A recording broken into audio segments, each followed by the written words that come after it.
Hi అండి. Welcome to tasty food. Tasty ఫుడ్‌లో ఇవాల్టి రెసిపీ నువ్వుల లడ్డు. నువ్వుల లడ్డుని పర్ఫెక్ట్‌గా ఎలా ప్రిపేర్ చేసుకోవాలో చూద్దాం. ఈ ప్రాసెస్‌లో చేసే మీరు బయట కొన్న వాటిలాగానే ఉంటాయి. మరి ఈ రెసిపీని ఎలా ప్రిపేర్ చేసుకోవాలో చూద్దాం. ముందుగా దీనికోసం ఒక కప్పు నువ్వులు, ముప్పావు కప్పు తురుముకున్న బెల్లాన్ని తీసుకోవాలి.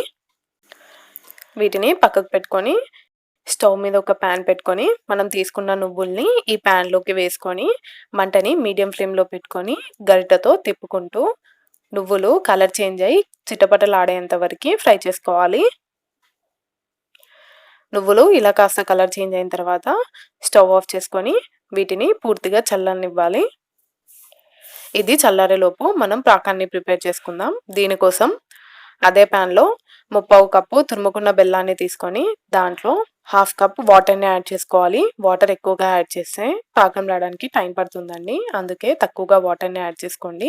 మంటని మీడియం ఫ్లేమ్‌లో పెట్టుకొని బెల్లాన్ని మొత్తం కరిగించుకోవాలి. మీకు బెల్లంలో ఏమన్నా నలకలు ఉన్నట్టు అనిపిస్తే ఈ స్టేజ్‌లోనే ఫిల్టర్ చేసుకోండి. ఇలా పాకం దగ్గర పట్టాక ఒక ప్లేట్‌లోకి కొన్ని వాటర్‌ని తీసుకొని పక్కకు పెట్టుకోండి. ఇలా పాకం దగ్గర పట్టాక ఈ పాకాన్ని వాటర్‌లోకి వేసి చూద్దాం. వాటర్‌లో వేయగానే గట్టిగా అవ్వాలి.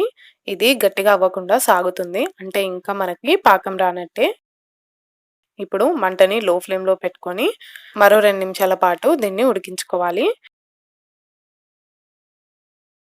2 నిమిషాల తర్వాత ఇప్పుడు పాకం వచ్చిందో లేదో చూద్దాం.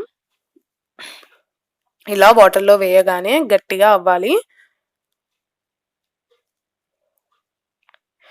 ఇలా గట్టిగా బాల్ లాగా అయ్యి మనం విరిస్తే విరిగిపోవాలి. ఇలా విరిగిందంటే మనకి పాకం వచ్చినట్టే.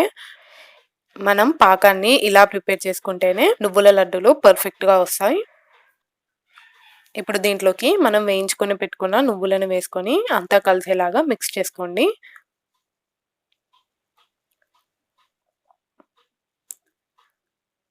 ఇలా మిక్స్ చేసుకొని స్టవ్ ఆఫ్ చేసుకోండి. దీన్ని ఒక 2 నిమిషాల పాటు కాస్త చల్లనివ్వాలి. 2 నిమిషాల తర్వాత చేతులకి వాటర్‌తో తడుపుకుంటూ లడ్డూలని చుట్టుకోండి. ఈ మిశ్రమం చల్లారితే లడ్డూలు చుట్టడానికి రాదండి. అందుకే తొందరగా లడ్డూలను చుట్టుకోవాలి. మీరు చుట్టుకునేటప్పుడు చల్లన్నట్టు అనిపిస్తే ఒక 2 నిమిషాల పాటు స్టవ్ మీద పెట్టుకొని వేడి చేసుకొని తర్వాత లడ్డూల్ని చుట్టండి.